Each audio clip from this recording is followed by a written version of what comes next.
Bismillahir Rahmanir Rahim. Assalamu alaikum, dear participants. Welcome to this session of Islam Study Circle. We'll start off this circle and this study session by studying our first segment, which relates to the Qur'an. Today, the verses that we are going to study are in fact a complete surah. These are 3 verses of Surah Asr, and they in fact reflect the permanent requirements of faith. Most of us would be knowing this surah by heart. So it goes like, Wal asr innal insana lafi khusr illa allazina amanu wa amilus salihat wa tawasaw bil haqq wa tawasaw bis sabr. Time bears witness that these people shall definitely be in a state of loss, except those who accepted faith, did righteous deeds, urged one another to the truth, and urged one another to remain steadfast on the truth. Now, this is a surah in which you'll see that it starts off with an oath, and in the Quran, these oaths are not meant generally to emphasize a statement as is generally understood. They are basically meant to signify evidence, to signify bearing witness, to signify bearing testimony. So, Wal Asr is normally translated as time. The oath is regarded to be something which emphasizes time, or it is translated as by time. Whereas the correct translation would be that time bears witness. And which time exactly is this? This is the time of prophethood, the prophetic era, from Adam to Muhammad. We know from Adam to Muhammad there was a special law of the Almighty, and that was that He sent certain prophets as messengers, and these messengers, they delivered the truth to their addressees in its ultimate form. And once this was done and they did not accept the truth stubbornly, deliberately, then they were punished in this world, either through natural disasters or through the swords of the disbelievers. So this is a very, very specific feature of the prophetic era. And this prophetic era, as I just said, that various messengers, they come, they create a small or a miniature day of judgment on the face of the earth. They are like instruments of God's justice on the face of the earth. They come down with the directives of God. They are sent with miracles as well. And the purpose is to let their addressees know that they are now God's nominees. They are selected individuals from God. They are His envoys.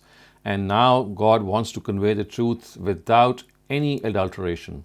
And this is what happens actually.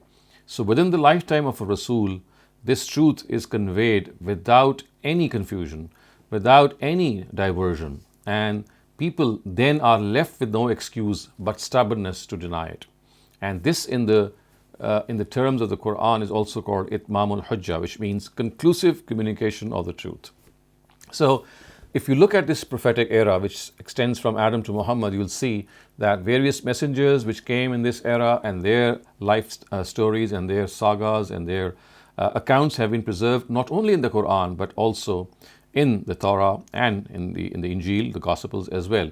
And they all have this common feature, and that is that a Rasul or a messenger, he creates this miniature day of judgment. And people who adhere to these basic requirements of faith, only they are the ones who are salvaged. Only they are the ones who succeed. And this success means that they are rewarded in this world. They will be continued to rewarded in the land of Barzakh when they will be put to sleep, especially the ones who are martyrs among them. And finally, on the day of judgment, they will also be rewarded. So this is how the whole exercise will take place. Now, let us look at some of these requirements in a little more detail. The first of them is Amanu, which means they profess faith. And this profession of faith, dear viewers, is actually signifying the fact that without demanding to see what they would like to profess faith in, they profess faith on the basis of arguments, on the basis of reasoning. So they will believe in God, they will believe in the hereafter, not because they have seen them or they can feel them or they can touch them, but because in favor of these two, for example, two basic beliefs, there are irrefutable arguments which support them. The existence of God is something which is not meant to be imposed on human beings as something that they just need to believe without questioning. Similar is the case with the hereafter. So their faith is not blind faith. It is basically faith which is cemented, which is punctuated with sound reasoning. And this is what makes them have that living connection with God and with all the tenets of faith. So when it becomes a self-discovered reality that they are going to be answerable on the day of judgment, because this is what their own conscience tells us, this is how the structure of the universe tells us. And similarly, the way this universe is made, and a number of other things which come across us, they show that this universe has a creator, and we have to believe in that creator. We have his being somehow, the feeling of his being found right in our own intuition. So anyone who denies his or her intuition is like denying the midday sun. So Amanu here means that they are people who profess faith in these tenets, who profess faith without being demanding to see them. This is like more like believing that wherever there is smoke, there's bound to be fire. So when there is smoke, people don't go and see and testify and readily corroborate whether fire is there or not, because the smoke, wherever it comes from, it tells you that there is fire. Similarly, the traits of this universe and the way it has been created and the way the Qur'an has dealt with it and the way the Qur'an has expounded it, it shows that without seeing the Day of Judgment and without seeing God, we believe in both of these entities, because found in their favor are irrefutable, undeniable proofs and reasoning. The second thing which is mentioned here is Allazina amanu wa amilu salihat. Amilu salihat literally means righteous deeds. So they are the ones who do righteous deeds. And these righteous deeds, of course, encompass both those deeds which are done as a result of their cognizance, which is found in our human nature. So as people, we know what right and wrong are. So not only these are counted amongst righteous deeds, but also one step ahead, deeds which are counted by religion as righteous, they also profess those. So these include worship rituals, of course, and these include all those dealings that we do with our fellow brethren. So Amilus Salihat encompasses our good deeds, our deeds which we relate to God in the form of worship rituals, and deeds also which we do with our fellow brethren. And this also is a very important reminder, dear viewers, of the fact that believers, or these permanent requirements of faith as we can see them, they are not meant as instruments in which you are going to go in one direction and neglect the other direction. No, they are meant to take you in a balanced way in both directions. So in the vertical direction, you have your relationship with God. In the horizontal direction, you have that relationship with your fellow brethren. So it's like having that vertical and horizontal relationship in a way that you are a balanced individual. You are not tilted towards one of these segments. And this is what righteous deeds are. Now, the third thing is also mentioned, and this third thing, in fact, is also a righteous deed, but because of its importance, because of its significance, it is mentioned as an independent entity, and that is tawasaw bil haqq wa tawasaw bis sabr, which means that they urge one another to the truth, and they urge one another to remain steadfast on the truth. So this is one thing which we have to understand, that people who believe in themselves, people who believe in God, people who believe in the hereafter, they do righteous deeds. One thing that they also do is that the truth that they discover, they would like to share the truth or that truth with other people as well, because it's like a treasure that they have come across. And because they are well-wishers of their own brethren, they would like to share this treasure with all the people around them. And that is why it is said that these are people who are going to always urge one another to what right is. They would like people to understand the truth. They would like people to analyze the truth, to abide by the truth, to follow their conscience's disregard. And not only that, but at the same time, they will know that when they will tread the path of truth, there will be a lot of consternation, there will be a lot of adversity, a lot of hardships. And so therefore they need to be steadfast on this as well. So their exhortation is of both sorts. They would urge people to adopt the truth, and once they would try to do this, of course, as I said, they will be faced with a lot of adversity and hardship. So therefore the next thing that they would say is that you don't only adopt the truth, but remain steadfast on it, because this is how life is, and this is what life is all about. The Quran at another instance has said that our success in the hereafter is dependent on this single trait of patience, in which you remain steadfast on the truth. You do not waver in your stance, even if you have to face the strongest of currents. So the Quran has said, وَجَزَاهُمْ بِمَا صَبَرُوا جَنَّةً وَحَرِيرًا, that these are the people whose reward in the hereafter is paradise because of the patience and steadfastness that they showed in this world. Jazahum bima sabaru. So the word sabr in the Arabic language is not just the correct translation is not just patience. It is basically to remain steadfast, to persevere, to look the challenge, look the problem in the eye and to challenge it and to face it in a way that you are able to discharge your duty in a befitting way.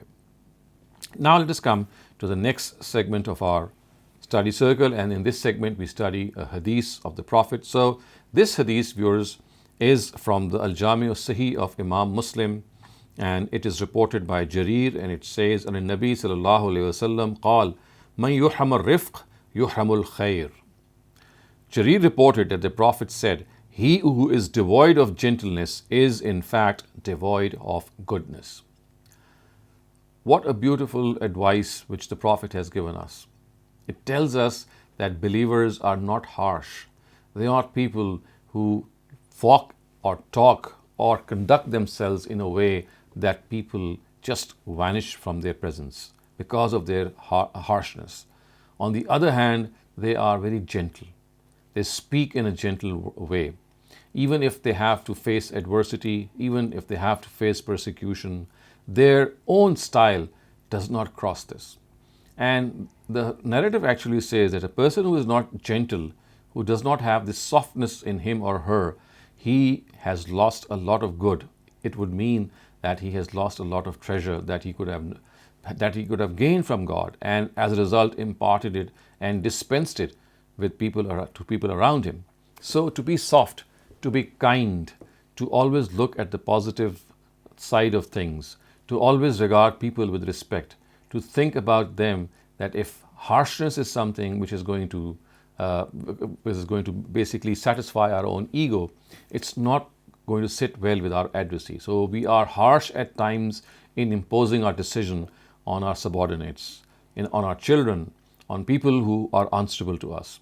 And we seldom realize that we have another authority to which we are answerable, to whom we are answerable, and that is God Almighty. He can be very harsh. He can be very stern in retribution. Wallahu shadidul iqab are the Quranic words. But He is also very gentle. But people who are devoid of this gentleness, who are devoid of this softness, they have to understand that they must try to come back to humanity in a way that if they have to deal with people, if they have to be amongst people, then if they lose this side of their personality, they are not going to be in a position of leadership especially. They'll never be looked up to. And this is a trait regarding which the Prophet has actually given the example of Prophet Muhammad. The Quran has given the example of Prophet Muhammad. It has said that had the Prophet been harsh, لَوْ كُنْتَ فَزًّا غَلِيظَ الْقَلْبِ لَانْفَضُّوا مِنْ حَوْلِكَ. Had you been harsh or hard-hearted, the people around you would have just vanished. They would not have stayed around you, because it's your gentleness, it's your grace and your magnanimity and your element of forgiving other people which makes them surround you. So this gentleness is something which is the hallmark of good leaders. It is the hallmark of community leaders. It is the hallmark of people who are at the helm of affairs. And not only that, you see, each one of us, in some form or the other, we are at the helm of affairs. We could have a very small community. We could be a father, we could be a mother, we could be a office superintendent, we could have a certain other responsibility. But the fact is that many a time there are people who are answerable to us. So in all such situations, you are looked up to. And if you are in a position of authority, then that is the most worrisome thing that you can ever be of, because you see, if you are in a position of authority, then it's like being on a knife edge, because not only have you to behave yourself in a way that you are able to conduct yourself, on the other hand, more than that, you have to inspire people through your own person. And that can only be possible, dear viewers, if that gentleness is with us. And with this gentleness, with this softness, comes a lot of things. It makes you a person who is endeared to other people. It makes you a person who is liked by other people. It makes you a person who can always come closer to people because of that soft touch. Softness is something which is as soft as a mother's touch. just as a mother's touch for the baby is so soothing and comfortable for that baby. In a very similar way, people who are soft, people who are soothing in their ways, they are the ones who win the hearts of people. And remember, it is one of the targets that we should set before ourselves, that we should win the hearts of people. Prophet Abraham has very rightly said that, وَجْعَلْ لِي لِسَانَ صِدْقٍ فِي الْآخِرِينَ. Oh God, when I leave this world, make people remember me in very, very polite and nice terms. So this should be a desire that we all must have, that people remember us for what we did to them. And this can only be done if we were soft, humble, and kind-hearted. And this is a hallmark of the personalities of the prophets of God, that they have this very, very soft side of their personality. We see the prophet dealing with the hypocrites in a way that at times these hypocrites would create a lot of nuisance. They would cast aspersions on the life of the prophet and on his character. They would character assassinate him. But again here the prophet would relent. On many cases he would forgive people. On many an occasion he would even call his own companions, that if there are people who are treating them badly, and if they are also their financial keepers, then that should not keep them away if someone is behaving badly to them. It basically means that the soft side of your personality should always shine. It should not have that dull look if people behave with you wrongly. And so therefore this is a very, very beautiful advice, and I do think that we need a lot to learn from the prophet's personality and from the personalities of other prophets with whom softness was something of a hallmark. Viewers, now let us come to the third segment of our study circle. This is a Bible verse that we will study, and taken from the Gospel of Matthew chapter 4 verse number 4.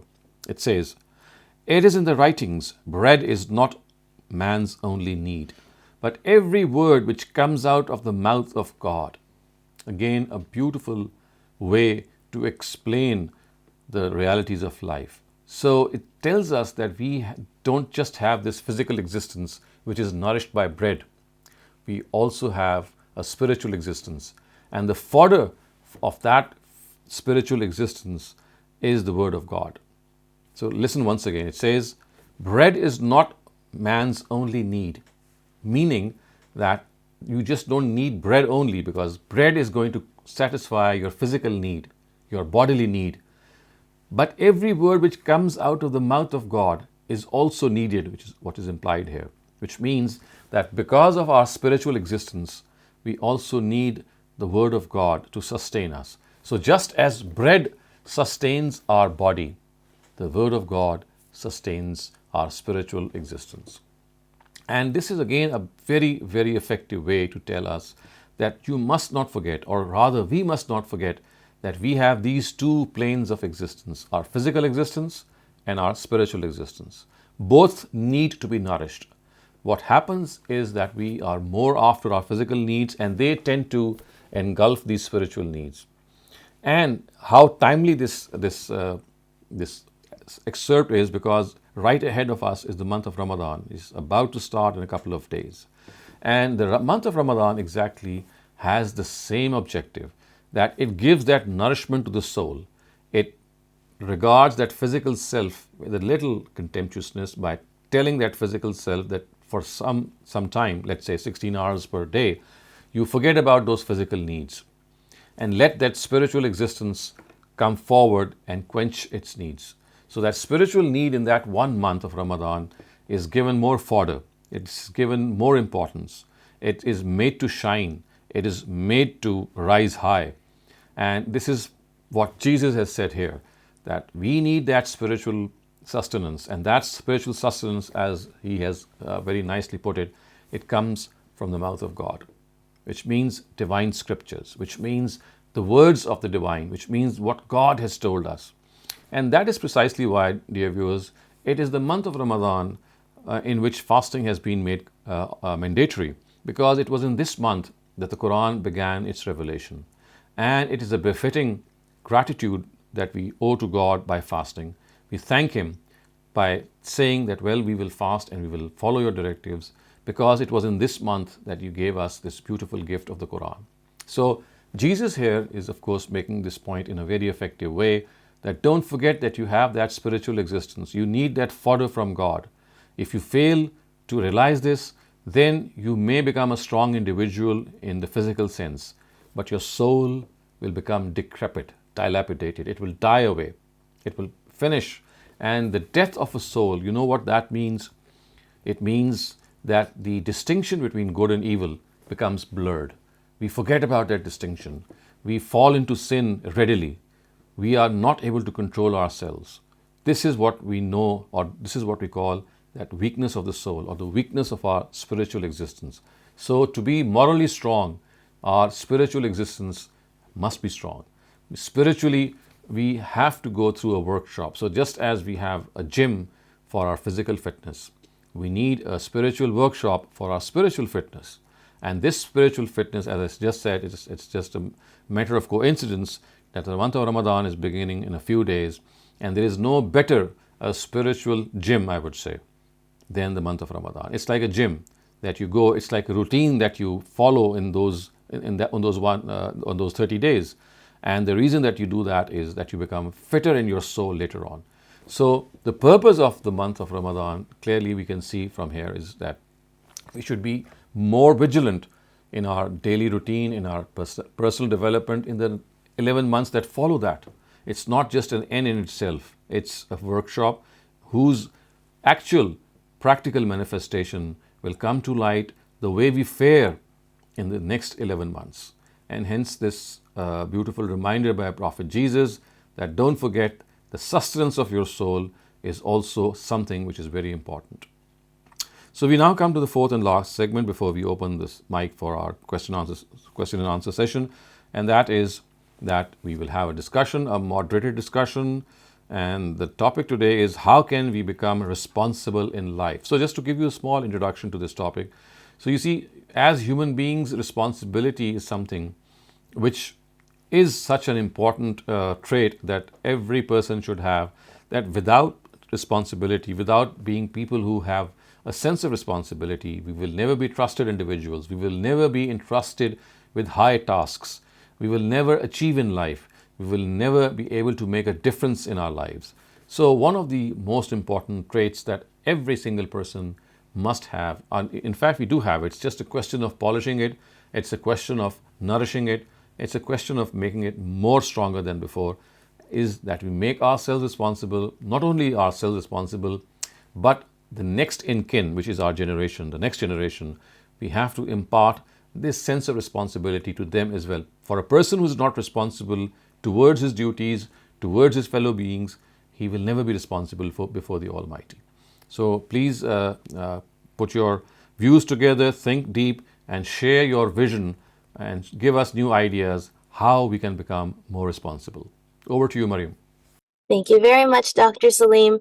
I will start off by giving out my 2 cents. I think a huge part of what made me responsible is how my parents had the credit goes to them, because when I was the first child and my brothers after me, my mom would tell me like, hey, grab the diaper, bring this for your brother, that kind of stuff. So starting this kind of training early on where it's like, oh, take this water to your grandfather. So in terms of like, it seemed like you're caring for them, but at the same time, I became more responsible. And as I kept on growing up, the responsibilities and sort of house chores or caring for others increased until now I live with my brothers because we're out studying. And so we already have allotted different allotted Right. different responsibilities for each other. So starting young helped me to reach this position. And then because you have to get certain work done around the house or Mm-hmm. even outside. So Mm-hmm. that has helped us sort of figure out who's going to do what, just because life throws that work at you. So I'll So, give my right, parents, yeah. yeah.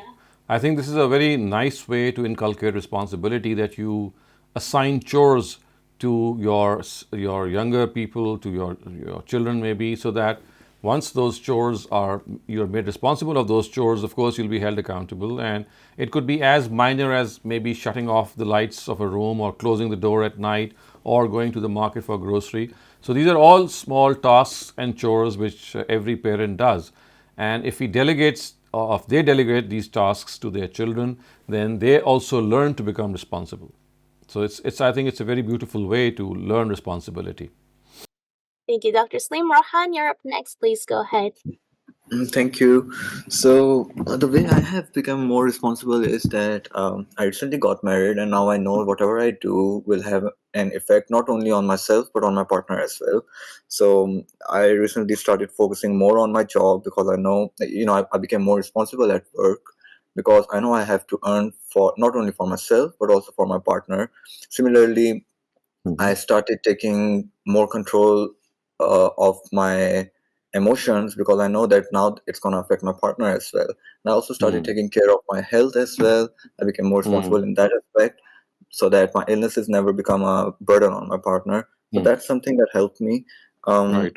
Also, my partner is like an accountability partner as well. So whenever I do something wrong, she helps me in realizing it later. So, in other Good. words, marriage helped me a lot. That is another very, very unique aspect that you have shared, Rohan. That marriage makes a person responsible because now he's no longer a bachelor. He's no longer responsible for his own self. He has a family to look after. So when you are entrusted with a responsibility or with a certain task, you are more rational. You are more caring. You do understand that you're not living alone. You cannot be rash in your decisions. You have to be very, very cogent and very rational in your decisions. Thank you. Baran Nashir, you're up next. Please go ahead. Assalamu alaikum warahmatullahi wabarakatuh. I think for me personally, the best way to feel responsible is by prioritizing what's really important in life, and especially in the sense of religion. Like if I know if I do this well, then God will be happy with me. So that gives me like a sense of motivation to carry out my responsibilities that I have to carry out in life. So, as for example, being good to my parents, or staying kind, or praying my daily prayers, stuff like that. Like if I don't feel like it, I just remind myself of, well, God will be happy with me, and especially in the hereafter, that I will probably get God's grace for it. Correct. So basically, what you're saying is that your relationship with your religion has made you more responsible. And the way you discharge your duties, you pray, you have to do a certain amount of charity work. Of course, you have to fast when the month arrives. So these rituals make you more responsible, and they have a reflection on the other affairs of your life as well. Because you see, this is how God is making you responsible for certain things, and this makes a habit develop in us to honor the commitments that we have made. Thank you very much. Shaban Ansari, you're up next. अस्सलाम वालेकुम। वालेकुम अस्सलाम। मेरी भी तकरीबन वही बात थी जो अभी एक भाई ने की कि जन्नत का शहरी बनने के लिए तो फिर रिस्पॉन्सिबल होना पड़ेगा दुनिया में, क्योंकि यहीं पर से हम रिस्पॉन्सिबिलिटी को सही अदा करेंगे हुकूक और फ़राइज़ की सूरत में। मतलब फ़राइज़ को अपने ज़्यादा रिस्पॉन्सिबल होके अदा करेंगे तो तभी फिर हमें जन्नत मिलेगी। तो लिहाज़ा पूरा वो सारा जो सिस्टम है, मतलब हमारा एक तज़किये का ही है वो हमें रिस्पॉन्सिबल ही बनाता है। और आमतौर पर यही होता है कि इंसान मैच्योर होता है तो वो रिस्पॉन्सिबल हो जाता है, लेकिन अगर इस सेंस में हो तो और भी ज़्यादा हो जाता है। और जो मरियम वाली बात के बच्चों को शुरू से छोटे-छोटे टास्क देने चाहिए, तो ये भी बिल्कुल ठीक बात है कि छोटे-छोटे टास्क बच्चों को दें तो वो रिस्पॉन्सिबल होते हैं। और उसमें खाली यही नहीं, बल्कि सड़क पे कूड़ा फेंकने से लेकर सिग्नल तोड़ने पर, मतलब बच्चे जब टीनेज में होते हैं तो उनको ये सिखाया जाए कि आप ही हैं। वो ये कहते हैं कि एक हमारे करने से क्या होगा, तो उनको ये सिखाया जाए कि एक आपके ही करने से सब कुछ होगा। इसी तरह होगा तो फिर ये चीज़ जो है वो फिर एक रिस्पॉन्सिबल शहरी भी बनेंगे। तो मेरा ये ख्याल है इस बात। Thank you. Thank you. Thank you for that. Rafia Khwaja, you're up next. Please go ahead. The way I think I'm responsible is that I try to show by doing good deeds, charities, and my behavior in the house or outside. I feel that if I show that I'm responsible and I behave in a good way, I think it does affect my children. Whether I show my responsibility, showing going and praying, and without getting after them that you please also pray. So I just think that my showing it by my actions makes me a responsible person, and I think it affects the others also. Right. So, like it's like leading by example, that you show that responsibility, and you actually, when you show that, people are going to be inspired by you. Yes, that's what I think. Thank you. Shabnam, please go ahead. जी sir, मेरा बहुत brief सा comment है।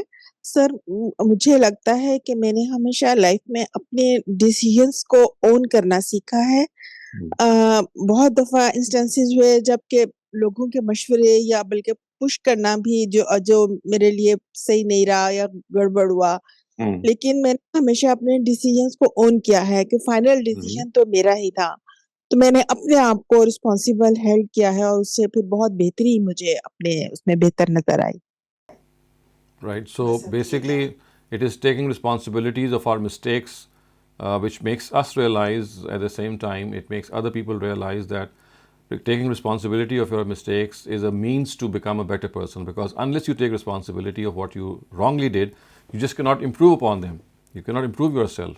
Let me give you an interesting, I would say, slant or a tangent to this. I learned this from my teacher many years ago, maybe 4 decades ago.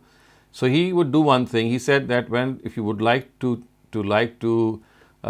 reform naughty students who are naughty, and they are people who cause a lot of furor in the class, they cause a lot of disruption.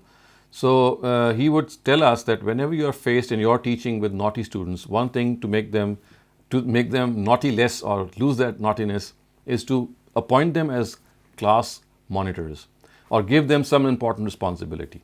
And you'll find that this disruptive student who's the prankster, he is going to become a very responsible individual once you know that he is being entrusted with a task ahead.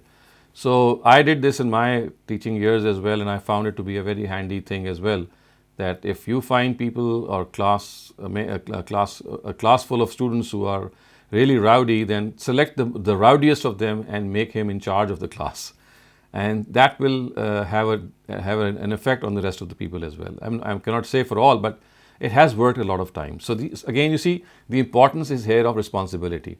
So formerly, that prankster was doing whatever he wanted. As soon as he was given that position of responsibility, he realized that I need to now behave.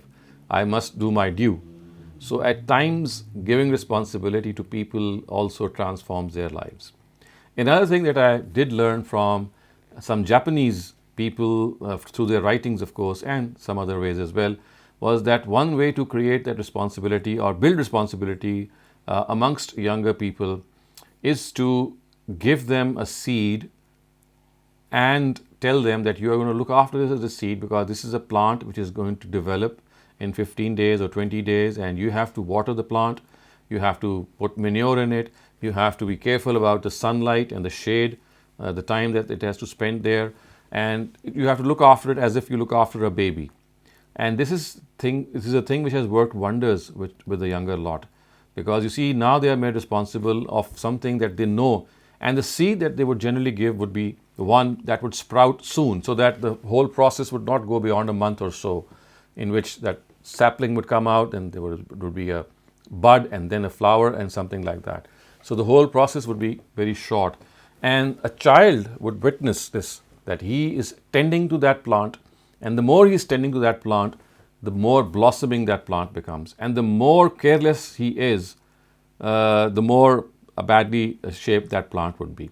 So one thing is, this is something which is also very beneficial. Another thing that they would tell their children to make them responsible is to keep pets. So you see, to keep a pet would mean that you have to look after a living being. You'll have to look after the needs of a living being. The pet, of course, could be a dog, could be a cat, could be any other animal. It needs to be attended to. You have to give food to it, water. Of course, you have to take it for walks as well, to attend to the vaccination as well, the health as well. So you see, now you are consigning a living being to a human being. So that is also something which works. And these are very novel ways which I did learn from these Japanese writings, and I think this is something that I wanted to share as well. That if you have to make your children responsible, give them something in which the result of their endeavor, of their responsibility, is going to come very soon before them, as I gave you this example of a plant. And if you are dealing with a rowdy child or a rowdy youngster or anything that you are not even being able to control, give that child or that person some responsibility. Thank you so much for that, Dr. Saleem. All participants for their excellent tips and thoughts, and Dr. Saleem for the excellent tips for like what you could actually do to see the results. And so I think this will be the end of our discussion segment here. We'll move on to the Q&A, and we have a couple of questions in the chat to start off. For participants with questions, raise your hand if you'd like to ask your question, or you can post it in the chat. Our first question asks, so this is a bit of a long question. It has a few parts. So I'm going to go part by part. The first part is, you said that it is known that when we break a promise or an oath made to people or God, we have to feed 10 people. Now, if you don't remember how many oaths you've broken, how or you know that it's a lot, but you just don't know the number, can you just keep on feeding people constantly in order to make up for it? So this is the first part. Okay, let me first answer this. I mean, instead of worrying more about the number of people that you're going to feed, I think it would be better if you worry about that you don't break the oath in the first place and try to honor it as much as you can. So, I mean, this is something that we have to understand, that as far as the Qur'an is concerned, it has prescribed, of course, that if you have to atone for an oath, then you can either feed 10 people or you can clothe then 10 people. And also, I'm just looking up online of the Quranic verse which has said there is another option as well. Just give me a second. I'm just going to read that verse from you. It is in Surah Anam. So the third option is to free a slave. And because slavery is no longer found, so one thing that can be done in lieu of that is that you pay some penalty, you pay some money to liberate a prisoner maybe, or you pay money to get people out of jail by paying their bail money. At times there are people who are left in the jail, they don't have money for their bails, they don't have money for that particular thing. So this is one thing that can be done as well. So it's like a monetary penalty that you can impose on yourself. So there are three things basically. You either clothe 10 people, or you feed 10 people, or as the Quran says, you set one slave free. But this was, of course, for the times of the Quran when slavery was there. But in the absence of slavery, and by analogy, you can spend this money, as I said, to liberate a prisoner if he is, he is worthy of it and he doesn't have the money to do so. So this is another way to do so. But as I said, I mean, if you keep on violating an oath, then you must concentrate more on your own self. That why is it that this is happening again and again? I mean, yes, of course, you have to atone for that, whether you feed or whether you clothe the poor or whether you pay. But then more effort should be put into analyzing that why is it that I am doing this thing again and again. I mean, this is like a personality trait that has become prominent in me. So, and of course, unless you do that, you have to keep on expiating or doing that atonement. But as I said, a better way out would be to keep a track of why is this happening and how can I come to grips with it. So is there a difference between the promise and oath? And if you don't remember the numbers, do you just continuously for the rest of your life until it's like, of course, there is no difference between a promise and an oath, because it's the same thing. You are giving your word for something. So a promise is like giving a word.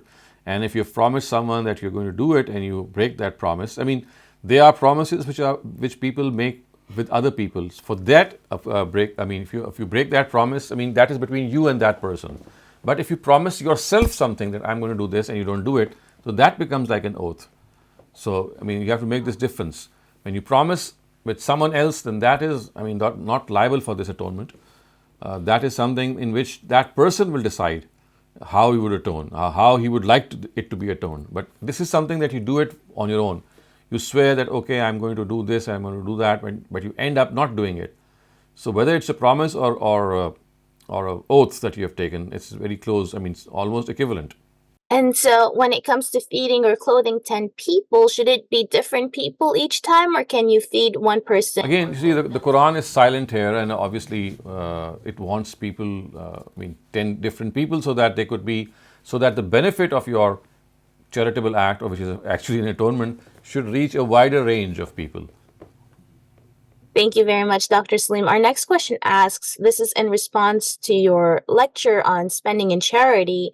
You said that the parents get some reward for the good deeds that their kids do as sadaqah jariyah. But if the parents get rewards for their good deeds, for their children's good deeds, do they also get penalty for their bad deeds? So, Oh, yes, of course. If they are responsible for those bad deeds, for example, if they are responsible, I mean, not only if they are parents, but it could be anyone else. For example, you go back in history right up to the inception of individuals when Cain killed Abel. So this is the first act of murder that took place. So all acts of murder which are inspired by this act will accrue in the account of Cain, and he will be punished not only for murdering Abel, but of course for, I mean, starting this tradition as well.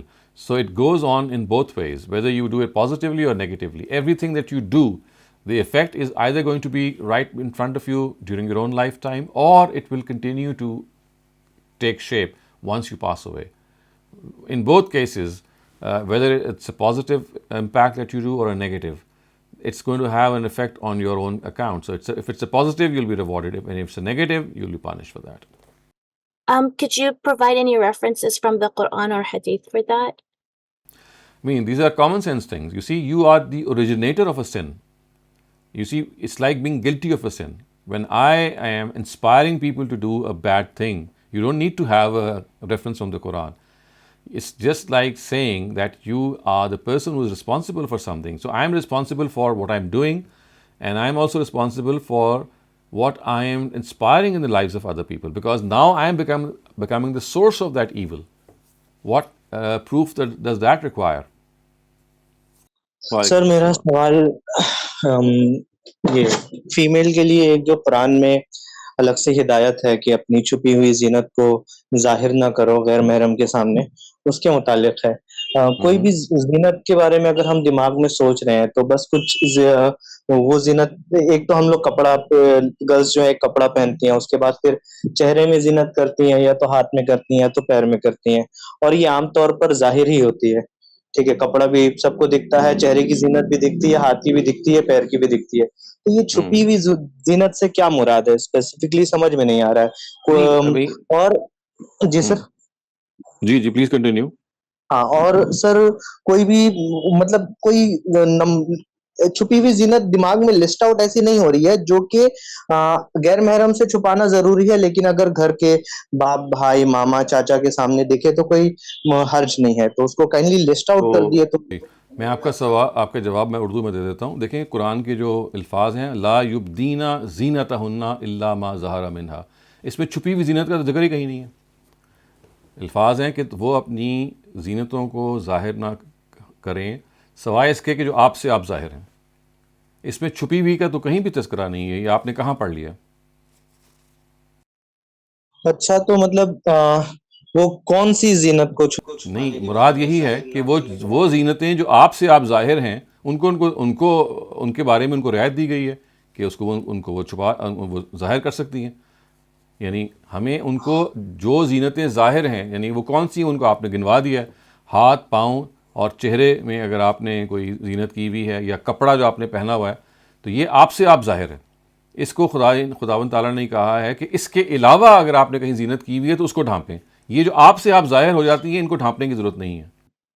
जी, तो यही तो सवाल है कि इसके अलावा जो जीनत की हुई है उसको ढाप ले, सिवाय मसलन देखिए, आप गले में कोई चीज़ पहनते हैं, ख्वातीन गले में कुछ पहनती हैं, तो उनको गले को ढांपने के लिए फिर उनको उसको छुपाना चाहिए। सर पे वो जीनत करती हैं, तो सर पे अगर वो कोई चीज़ जीनत की पहनेंगी तो सर को ढांकना चाहिए। ये दो एग्जाम्पल्स तो बहुत नुमाया हैं। हमने ये क्वेश्चन आस्क गामदी ऐप में भी पूछा था, तो शहजाद सलीम सॉरी डॉक्टर इरफान शहजाद शायद हाँ, उन्होंने कहा कि ये गले की जीनत वो गिरेबान में नहीं आता है, तो वो आपसे आप जाहिर हो जाती है, तो उसको छुपाना जरूरी नहीं है। और बास कल्चर में सर भी जाहिर रहता है, तो सर में भी अगर कोई जीनत हो रही है तो उसको भी छुपाना जरूरी नहीं नहीं, ये है। तो देखें, ये जवाब तो आप उनसे पूछें, मैं तो आपको अपना जवाब दे सकता हूँ। उन्होंने क्या इस्तेदलाल किया तो मेरे सामने नहीं है, आप उनसे पूछ सकते हैं।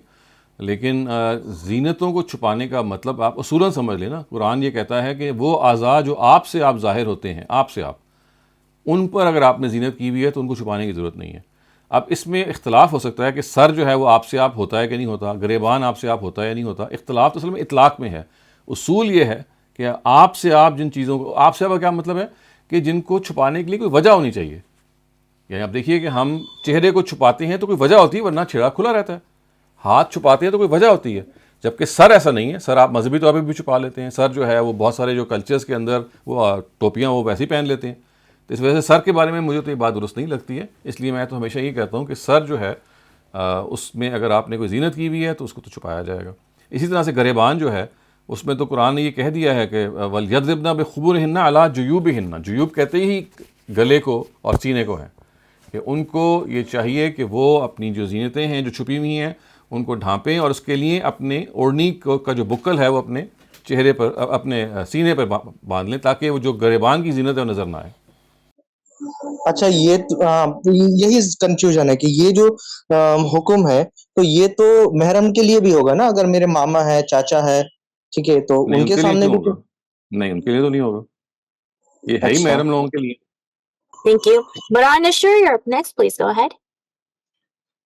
Sir, my question is about the concept of like people who have not been practicing for their entire lives and started practicing maybe late in their adult lives, even though they had to practice from since puberty.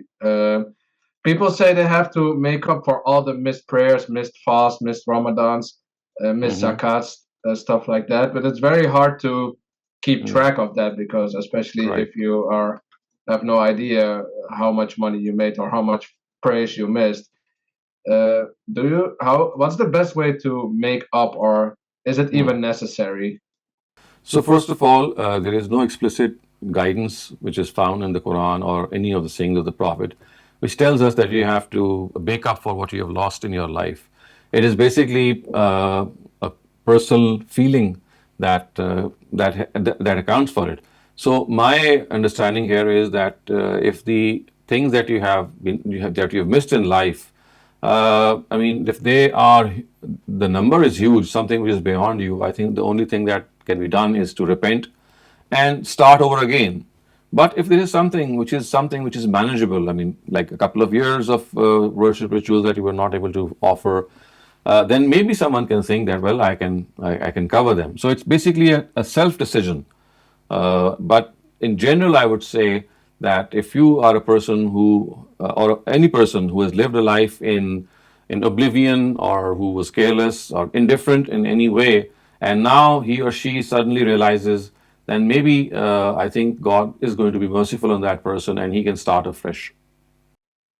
Okay, and does that also mean that, for example, if you are still, maybe you converted 1 year ago and you're still learning about the religion, you're not praying immediately all 5 of your prayers, but you know you should do it, but you have not built up the discipline yet or the iman yet to be able to maintain that. I think this is like developing a habit of praying. You start off with a fun prayer and then slowly you build up, and if it takes a year or two, I think it should be fine, and hopefully if you do good deeds for the rest of your life, they shall stand compensated. Okay, thank you very much. Thank you, Dr. Saleem. We have a bunch of chat questions. The first one asks, in Surah Anfal, Ayah 3, الذين يقيمون الصلاة ومما رزقناهم ينفقون. Is ينفقون limited to just charity or monetary help, or does that also encapsulate a broader concept of using whatever money or skill or talent that you might have to help others, like teach them or show them the skill? So, for example, if you are educated, make an effort to teach someone who doesn't have education. Would that also count as ينفقون? So, in this particular verse of Surah Anfal, it refers to charity, which actually refers to spend in charity whatever you have. So it is more geared towards whatever wealth that you have. But as a corollary to that, for example, if you don't have health, and if you can substitute it through other means, like for example some skill that you have, I would still think that it amounts to charity as well. So it's like a charitable behavior. It is just the vehicle of charity has changed from wealth to skill. Thank you, Dr. Saleem. The next question asks, there is a verse in Surah An'am which says, and every soul earns not blame except against itself, and no bearer of burden will bear the burden of another. So how will a person be held responsible for another person's sin? For example, how will Cain be held accountable for other murders until Qiyamah? Because he was a source of inspiration for them. He made them do these things. I mean, he was adding fire to their fury. So basically, it is not that was done in isolation. It was done in a way that it fueled a lot of fury in the minds of other people. So it would be like an added thing. It's not a basic, I would say, punishment that they would get. It would be something of an additional thing, that their act of sin or their act of murder was such a thing that it inspired so many other people. They looked upon it to be something that they could follow as well and emulate as an example. So why shouldn't it be done so? It's not that what you're doing is done by some person else. You see, one part of that act or that deed is contagious. It's transitive. It is being transferred to the next person. So the killing itself is something for which that person will be rewarded. But the act of killing, in as much as it provided inspiration and that motivation and that push to do this evil act, will have that portion as well added to it. So it's not that complete, thing that would be added to his account, but the part in which he got that inspiration from him, if ever he did. Thank you, Dr. Saleem. Baran Nashur, please go ahead. Sir, I want to add to that question in a way, like if you teach someone something or you had like good intentions, but the effect turned out to be bad, like that person started sinning or deviating from the right path, even though that was not your intention. Will you still be held accountable for that? If you were responsible in any way for that, but if you were not responsible, if the person himself, out of his own will, without any input from you, did that bad thing, then you'll not be responsible. Your responsibility will only be when you are teaching someone something bad, actively teaching. Okay, but if I may give an example. For example, I just asked about if somebody just converted. So I have like a friend that is like a convert, and he has a problem with praying regularly. And if I tell him, well, just keep it slow and just build upon it, like one prayer at a time, and that person takes that advice I gave him with the good intention, like just take it slow and steady, and he transfers it to, okay, then I just stay on one prayer for my entire life. No, that's not. You see, what you were doing is you were not saying that you stay on one prayer your entire life. Your original advice was that you take it easy. You add one prayer slowly to the next, and so on and so forth. So your original advice was never the same.